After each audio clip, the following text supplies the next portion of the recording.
ಕರ್ನಾಟಕದಲ್ಲಿ ಕನ್ನಡ ಹುಡುಕತಕ್ಕಂತ ಪ್ರಸಂಗ ಬಂದ. ಈಗಾಗಲೇ ನಾವು ದೊಡ್ಡಬಳ್ಳಾಪುರದಾಗ ಸ್ವಲ್ಪ ಎಲ್ಲೋ ಮಾತಾಡ್ತಿದ್ದೆ, ನಮಗೆ ಗೊತ್ತಿರ್ಬೇಕು. ಬೆಂಗಳೂರಿನ ಕಥೆಯ ಕೇಳಬಲ್ಲೆಯ ಗೆಳೆಯ, ಇದು ಕನ್ನಡದ ಗಂಡು ಮೆಟ್ಟು. ಹೇಳಿದ್ದೀನಿ ಈಗಾಗಲೇ ನಿಮಗೆ ಇದ್ದಾಗ ಹೇಳಿದ್ದೀನಿ ನಾನು. ಬೆಂಗಳೂರಿನ ಕಥೆಯ ಕೇಳಬಲ್ಲೆಯ ಗೆಳೆಯ, ಇದು ಕನ್ನಡದ ಗಂಡು ಮೆಟ್ಟು. ಬಸ್ಸು ಹೋಟೆಲು ಬೀದಿ ನಮಗೆಲ್ಲೂ ಇಂಬಿಲ್ಲ, ಪರರ ಕೈಯಲ್ಲಿದೆ ನಮ್ಮ ಜುಟ್ಟು. ಹೀಗಾಗಿ ಕರ್ನಾಟಕದಲ್ಲಿ ಕನ್ನಡ ಉಳಿವಿನ ಪ್ರಶ್ನೆ ಬಹಳ ಅತ್ಯಂತ ಮಹತ್ವದ ಸಮಸ್ಯೆ ಉಂಟಾಗಿದೆ.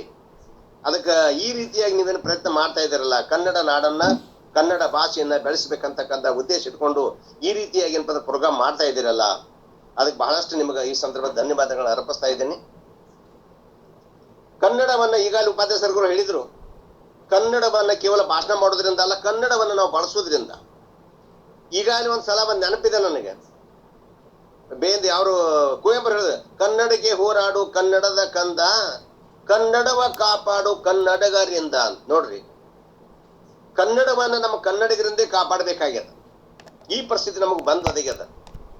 ಅದಕ್ಕೆ ದಯವಿಟ್ಟು ನಾವು ನೀವೆಲ್ಲ ಕೂಡ್ಕೊಂಡು ಕನ್ನಡ ಭಾಷೆಯನ್ನು ಹೆಚ್ಚಿನ ಪ್ರಮಾಣದಲ್ಲಿ ಬಳಸೋಣ, ಕನ್ನಡವನ್ನು ಪ್ರೀತಿಸೋಣ.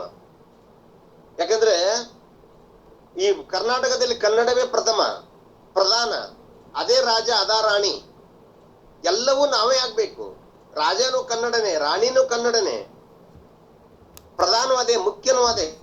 ಉಳಿದಿವೆಲ್ಲ ನಮ್ಮ ಸೇವಕರಂಗಿರ್ಬೇಕು. ಆದ್ರೆ ಏನಾಗಿದಾವಂದ್ರೆ, ನಮ್ಮ ಕನ್ನಡವನ್ನ ಕಾಲ ತುಳಿದಿಟ್ಟು ಬೇರೆ ಭಾಷೆ ಕಡೆ ನಮ್ಮ ಮಹತ್ವ ಕೊಡ್ತಾ ಇದ್ದೀವಿ. ಹೀಗಾಗಿ ಕನ್ನಡ ತನ್ನ ಅಸ್ತಿತ್ವವನ್ನ ಧೀರೆ ಧೀರೆ ಕಳ್ಕೊತಾ ಇದೆ. ಈಗ ಮೋಸ್ಟ್ಲಿ ನಿಮ್ಗೆ ಗೊತ್ತಿರ್ಬೋದು, ಸುಮಾರು 10 ವರ್ಷಗಳ ಹಿಂದಿನ ಮಾತಿದು. ಜನಗಣತಿ ಪ್ರಕಾರ ಕೇವಲ 32 ಜನ ಮಾತ್ರ ಕನ್ನಡಿಗರು ಬೆಂಗಳೂರಲ್ಲಿ ಇದಾರಂತ. ಈ ಕಡೆ ಇತ್ತು ಉತ್ತರ ಕನ್ನಡದಲ್ಲಿ ಬೇರೆ ರಾಜ್ಯದ ಜನ ಬರ್ತಾ ಇದ್ದಾರೆ. ಈ ಬರೀ 32% ಅಂದ್ರೆ 68% ಜನ ಬೆಂಗಳೂರಲ್ಲಿ ಪರರಾಜ್ಯದವರು ಇದ್ದಾರೆ. ಹೀಗಾಗಿ ಬೆಂಗಳೂರಲ್ಲಿ ಕನ್ನಡವನ್ನು ಹುಡುಕಾಡೋದೇ ಬಹಳ ಕಷ್ಟ ಆಗಿದೆ. ಇಂಥ ಸಂದರ್ಭದಲ್ಲಿ ನಾವು ಬದುಕಬೇಕಾದ್ರೆ ಮತ್ತೆ ಇನ್ನೊಂದು ನೆನಪಿಡ್ಕೊಳ್ಳಿ, ಯಾವ ವ್ಯಕ್ತಿ ಇಲ್ಲ ಸರ್ ಇವತ್ತು ಇಂಗ್ಲಿಷ್ ಬೇಕು ಕಲಿಯೋದು ಬೇಡ ಅನ್ನಂಗಿಲ್ಲ ನಾನು, ಇಂಗ್ಲಿಷ್ ಬೇಕು. ಆದ್ರೆ ಯಾವೊಬ್ಬ ವ್ಯಕ್ತಿ ಪರಭಾಷೆಯಲ್ಲಿ ಎಷ್ಟೇ ಪ್ರಾವೀಣ್ಯತೆಯನ್ನು ಪಡೆದ್ರು ಸಹಿತ ತನ್ನ ಅಂತರಂಗದ ಭಾವನೆಗಳನ್ನ ಸಂವೇದನೆಗಳನ್ನ ಹೊರ ಹಾಕ್ಬೇಕಾದ್ರೆ ಮಾತೃಭಾಷೆಯಿಂದಲೇ ಮಾತೃಭಾಷೆಯಿಂದ ಸಾಧ್ಯ. ಹೇಳ್ತಾರೆ, ಯಾರು ಸದ್ಯಕ್ಕೆ ಎಷ್ಟೊಂದು ಪ್ರೀತಿ ಪ್ರೇಮ ಮಾಡಿದ್ರು ಸಹಿತ ಹೇಳ್ತಾರೆ, ಯಾವ್ದೋ ಒಬ್ಬ ತಲೆಗೆ ಪಟ್ಟು ಬಿದ್ರೆ, ಒಮ್ಮೆ ಪಟ್ಟು ಬಿತ್ತಂದ್ರೆ ಅವ್ವ ಅಪ್ಪನ ನೆನಪಾಗ್ತಾರೆ. ಅವ್ವ ಅಪ್ಪ ಅಂತ ನೆನಪಾಡ್ತೀವಿ. ಅಪಘಾತದ ದುರ್ಘಟನೆ ಘಟಿಸಿದಾಗ ಯಾರು ಮೈ ಡಾರ್ಲಿಂಗ್ ಅಂತ ಯಾರು ಕರೆಯಂಗಿಲ್ಲ, ಮೈ ಮದರ್ ಅಂತ ಕರೆಯಂಗಿಲ್ಲ, ಮೈ ಡ್ಯಾಡಿ ಅಂತ ಕರೆಯಂಗಿಲ್ಲ. ಮಾತೃಭಾಷೆ ಅಂದ್ರೆ ಹೊರ ಬೀಳ್ತವೆ. ಕನಸು ಕಾಣೋ ಸಹಿತ ಪಾಠ ಮಾಡೋದನ್ನ ಕೇಳಿದ್ರು ಸಹಿತ ನಾವು ಕನ್ನಡದಲ್ಲಿ ಅರ್ಥ ಮಾಡ್ಕೋತೀವಿ. ಹೀಗಿರುವಾಗ ಕನ್ನಡವನ್ನು ನಾವು ಯಾಕೆ ಬೆಲೆ ಕೊಡಬಾರ್ದು? ಕನ್ನಡವನ್ನು ಬೆಳೆಸುವ ಪ್ರಯತ್ನ ಯಾಕೆ ಮಾಡಬಾರ್ದು? ಅದರಾಗಿ ವಿಶೇಷವಾಗಿ ನನ್ಗೆ ಇನ್ನೂ ನೋವಿದೆ. ಕನ್ನಡ ಕಾವಲು ಸಮಿತಿ ಅಧ್ಯಕ್ಷ, ಮೋಸ್ಟ್ಲಿ ಅದು ವಿಧಾನಸೌಧದಲ್ಲೇ ನೋಡು, ಅವ್ರಿಗೊಂದು ಪತ್ರ ಬರೀಬೇಕು ಮಾಡಿದ್ದೆ, ಮನೆ ಪತ್ರ ಬರೀಬೇಕು ಮಾಡಿದ್ದೆ. ನಮ್ಮ ಕನ್ನಡ ಭಾಷೆ ಬೇರೆ ರಾಜ್ಯಗಳಲ್ಲಿ ಪ್ರಚಾರ ಆಗ್ತಾ ಇದೆ Navodaya Vidyalaya through migration policy system ಅಂತರ್ಗತದಲ್ಲಿ. ಆದ್ರೆ ಕನ್ನಡ ಪುಸ್ತಕನ ಸಿಗ್ತಾ ಇಲ್ಲ. ಈಗ ನಾವು ಹೇಳ್ತಾ, ನೀವು ಎಲ್ಲ ದೊಡ್ಡ ಆಫೀಸರ್ ಆಗಿದೆ ಎಲ್ಲ ಮಕ್ಕಳು, ಕನ್ನಡ ಸಾಹಿತ್ಯ ಪರಿಷತ್ತಿಗೆ ಆಗಲಿ ಅಥವಾ ಕನ್ನಡ ಕಾವಲು ಸಮಿತಿ ಅಧ್ಯಕ್ಷರಿಗಾಗಲಿ ನಾವು ಆಫೀಸಲ್ಲಿ ಬರೆಯೋದು ನಮ್ಗೆ ಕಷ್ಟ ಆಗತ್ತೆ. ವಿದ್ಯಾರ್ಥಿಗಳದವರು, ಅಲ್ಯುಮಿನಿ ಆದವರು ಬೇರೆ ರಾಜ್ಯಗಳಲ್ಲಿ, ಉದಾಹರಣೆ ಮಧ್ಯಪ್ರದೇಶ 10-15 ನವೋದಯ ಸ್ಕೂಲ್ಗಳಿದಾವೆ, ಬಿಹಾರದಲ್ಲಿದ್ದಾವೆ, ರಾಜಸ್ಥಾನದಲ್ಲಿವೆ. ನಮ್ಮ ಕನ್ನಡ ಬೆಳೆಸುವ ಕೆಲಸಕ್ಕೆ ನಾವು ಟೆಕ್ಸ್ಟ್ ಬುಕ್ ಅನ್ನು ಅವ್ರಿಗೆ ಫ್ರೀಯಾಗಿ ಕೊಡ್ಬೋದಲ್ಲಪ್ಪ. ಆ ಕೆಲಸವನ್ನು ಇನ್ನೂ ಯಾರು ಮಾಡ್ತಾ ಇಲ್ಲ. ನಮ್ಮ ಕರ್ನಾಟಕದಲ್ಲಿ ಕೊಡ್ತಾ ಇದ್ದಾರೆ. ಸೆಂಟ್ರಲ್ ಗೌರ್ಮೆಂಟ್ ನವೋದಯ ಸ್ಕೂಲು ಕನ್ನಡವನ್ನ ಬೇರೆ ರಾಜ್ಯಗಳಲ್ಲಿ ಬೆಳೆಸುವ ಪ್ರಯತ್ನ ಮಾಡ್ತಾ ಇದೆ. ಅದನ್ನ ಇನ್ನಷ್ಟು ಒಳ್ಳೆ ರೀತಿಯಾಗಿ ಇಂಪ್ಲಿಮೆಂಟ್ ಮಾಡಬೇಕು. ಇಲ್ಲಿ ಒಂದೊಂದು ಸ್ಕೂಲಲ್ಲಿ 2 ಟೀಚರ್ ಇರುವಂಗೆ ಅಲ್ಲಿ 2 ಟೀಚರ್ ಇದ್ದಾರೆ, ಕನ್ನಡ ಟೀಚರ್. ಅದನ್ನ ನಾವು ಸ್ವಲ್ಪ ಅವ್ರು ಪ್ರೋತ್ಸಾಹ ಕೊಟ್ರೆ ಅಲ್ಲಿ ಕನ್ನಡ ಭಾಷೆ ಬೆಳೀತದಲ್ವಾ? ಇಡೀ ರಾಜ್ಯದಲ್ಲಿ ಸುಮಾರು 10-15 ಜಿಲ್ಲೆಗಳಲ್ಲಿ 20 ಜಿಲ್ಲೆಗಳಲ್ಲಿ ಕನ್ನಡ ಬೆಳೀತದಲ್ವಾ? ಮಧ್ಯಪ್ರದೇಶದಲ್ಲಿ, ಬಿಹಾರದಲ್ಲಿ, ರಾಜಸ್ಥಾನದಲ್ಲಿ, ಉತ್ತರ ಪ್ರದೇಶದಲ್ಲಿ ಈ ರೀತಿ ಪ್ರಯತ್ನ ಯಾರಾದ್ರೂ ಒಬ್ರು ಮಾಡ್ಬೋದು. ಬರ್ತದೆ ಅನ್ಸತ್ತೆ. ಅದಕ್ಕಿರ್ಲಿ ಈ ಸಮಯದಲ್ಲಿ ಬಹಳಷ್ಟು ಮಾತನಾಡಲಾರ್ದಾನೆ ಕುವೆಂಪುರು ಒಂದೇ ಒಂದು ಪದ್ಯದ ಒಂದೆರಡು ನುಡಿ ಹೇಳ್ತೀನಿ ಇಲ್ಲಿ ಸಂದರ್ಭದಲ್ಲಿ. ಸಾಯುತ್ತಿದೆ ನಿಮ್ಮ ನುಡಿ ಓ ಕನ್ನಡದ ಕಂದರಿರ, ಸಾಯುತ್ತಿದೆ ನಿಮ್ಮ ನುಡಿ ಓ ಕನ್ನಡದ ಕಂದರಿರ, ಹೊರನುಡಿಯ ಹೊರೆಯಿಂದ ಕುಸಿದು ಕುಗ್ಗಿ. ಇನ್ನೇನ್ ನೆನ್ಪಿಟ್ಕೊಡ್ರಿ, ಸಾಯುತ್ತಿದೆ ನಿಮ್ಮ ನುಡಿ ಓ ಕನ್ನಡದ ಕಂದರಿರ, ಹೊರನುಡಿಯ ಹೊರೆಯಿಂದ ಕುಸಿದು ಕುಗ್ಗಿ, ರಾಷ್ಟ್ರ ನುಡಿ ಎಂದೆಂದು ರಾಜ್ಯ ನುಡಿ ಎಂದೆಂದು ದೇವ ನುಡಿ ಎಂದೆಂದು ಹತ್ತಿ ಜಗ್ಗಿ, ಮುದಿ ಮೂಳಿ ಮುರಿಯುತ್ತಿದೆ ಕನ್ನಡಮ್ಮನ ಬೆನ್ನು ಬಳುಕಿ ಬಗ್ಗಿ. ಕೂಗಿಕೊಳ್ಳಲು ಕೂಡ ಬಲವಿಲ್ಲ ಮಕ್ಕಳೇ, ಬಾಯಿ ಮುಚ್ಚಿ ಹಿಡಿದು ಇರು ಕೆಲರು ನುಗ್ಗಿ, ಇರುವಲ್ಪ ದ್ರವ್ಯವನ್ನು ಇರುವಲ್ಪ ಶಕ್ತಿಯನ್ನು ಪರಭಾಷೆಯ ಮೋಹಕ್ಕೆ ಚೆಲ್ಲಬೇಡಿ. ಅದಕ್ಕೆ ಎಷ್ಟು ನಮ್ಮಲ್ಲಿ ಶಕ್ತಿ ಇದೆನೋ, ನಮ್ಮಲ್ಲಿ ದ್ರವ್ಯವಿದೆನೋ, ಕನ್ನಡ ಭಾಷೆಗಾಗಿ ಬಳಸೋಣ, ಕನ್ನಡವನ್ನ ಬೆಳೆಸೋಣ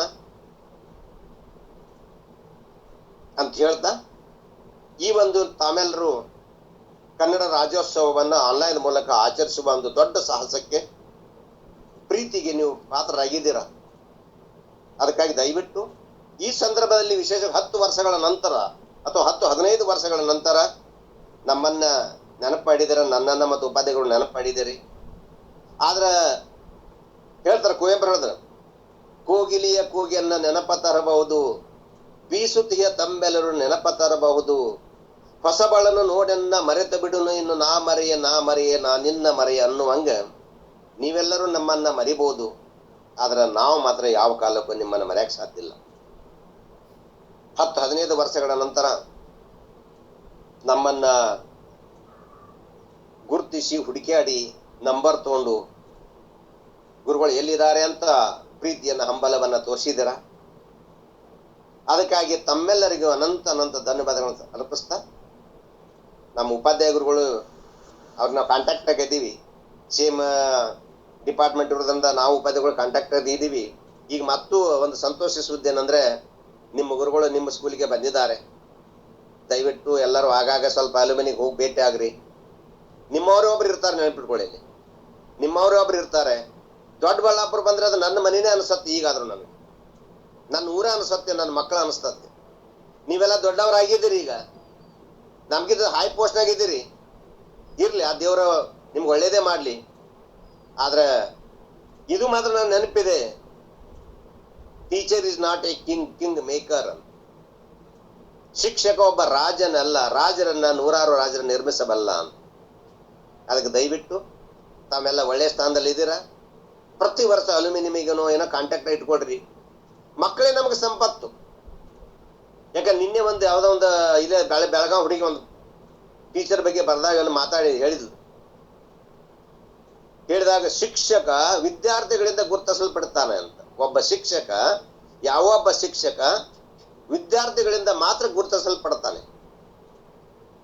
ಅದಕ್ಕಾಗಿ ಶಿಕ್ಷಕನಾದವ ಮಕ್ಕಳೇ ಸಂಪತ್ತು ಅಂತ ಭಾವಿಸ್ಬೇಕು. ಅದು ಅವನ ಧರ್ಮನೂ ಹೌದು. ಇದೇ ಒಂದು ಮೆಸೇಜ್ ನಾ ಕಳಿಸಿದ್ದೆ ಅವರಿಗೆ. ಅದಕ್ಕೆ ದಯವಿಟ್ಟು ತಾವೆಲ್ಲ ನಮ್ಮ ನೆನ್ಪಿಟ್ಟಿದ್ದೀರಾ. ಸುಮಾರು 10 ವರ್ಷಗಳು ಇದ್ದಾಗ ದೊಡ್ಡಬಳ್ಳಾಪುರ ಇರ್ತಕ್ಕಂಥ ಎಲ್ಲಾ ಮಕ್ಕಳು ನಮ್ಮನ್ನು ಹೂವಿನಂಗೆ ಹಿಡಿದಿದ್ರ. ಅದಕ್ಕೆ ಅನಂತ ಧನ್ಯವಾದಗಳನ್ನ ಅರ್ಪಿಸ್ತೀನಿ. ದಯವಿಟ್ಟು ನಮ್ದೆಲ್ಲಾ ನಂಬರ್ ಮಾಡಿ ಒಂದ್ ಬೇಕಾರ ಈಗಾಗಲೇ JNE-DV ಗ್ರೂಪ್ ಅಂತ ಮಾಡಿದ್ದಾರೆ, ಅದ್ರಾಗ ನೀವು ಜಾಯಿನ್ ಆಗ್ರಿ. ಇಲ್ಲಂದ್ರ ಮತ್ತೊಂದು ಉಪಾಧ್ಯಾಯರು ಹೇಳ್ದಂಗ ವಾಟ್ಸಪ್ ಗ್ರೂಪ್ ಮಾಡ್ಕೊಳ್ಳಿ, ಅದ್ರಾಗ ನಮ್ಮನ್ನು ಮೆಂಬರ್ ಆಗಿ ಇಟ್ಕೊಳ್ಳಿ. ಆಗ ಕಾಂಟ್ಯಾಕ್ಟ್ ಮಾಡೋಣ, ಸುಖದಕ್ಕೆ ಹಂಚ್ಕೊಳ್ಳೋಣ. ಈ ಸಂದರ್ಭದಲ್ಲಿ ಎಲ್ಲರಿಗೂ ಕರ್ನಾಟಕ ರಾಜ್ಯೋತ್ಸವ ಶುಭಾಶಯಗಳನ್ನು ತಿಳಿಸ್ತಾ, ತಮ್ಮೆಲ್ಲರಿಗೆ ನೆನೆಸಿದ್ದಕ್ಕಾಗಿ ಅನಂತ ಧನ್ಯವಾದಗಳು ಅರ್ಪಿಸ್ತಾ ನನ್ನ 2 ಮಾತುಗಳನ್ನು ಮುಗಿಸ್ತೀನಿ. Thank you. ಧನ್ಯವಾದ ಗುರುಗಳೇ. ಧನ್ಯವಾದ ಗುರುಗಳೇ. Thank you. ಧನ್ಯವಾದ ಗುರುಗಳೇ. ಅಲ್ಲ ಆಂಟಿ ನೋಡಿದೀವಿ ಗುರುಗಳೇ. ನೋಡಿದಿರಾ? ನೋಡ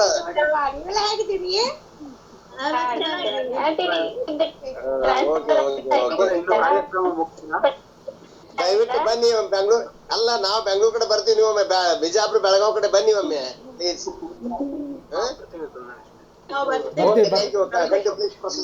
ಕಂಟಿನ್ಯೂ ಮಾಡಿ. ಕಾರ್ಯಕ್ರಮ ಇನ್ನೂ ಮುಗಿದಿಲ್ಲ ಗುರುಗಳೇ. ಕಂಟಿನ್ಯೂ ಮಾಡಿ. ಇವತ್ತಿನ ಒಂದು ಸುದಿನ ನಮ್ಮ ಕನ್ನಡ ರಾಜ್ಯೋತ್ಸವ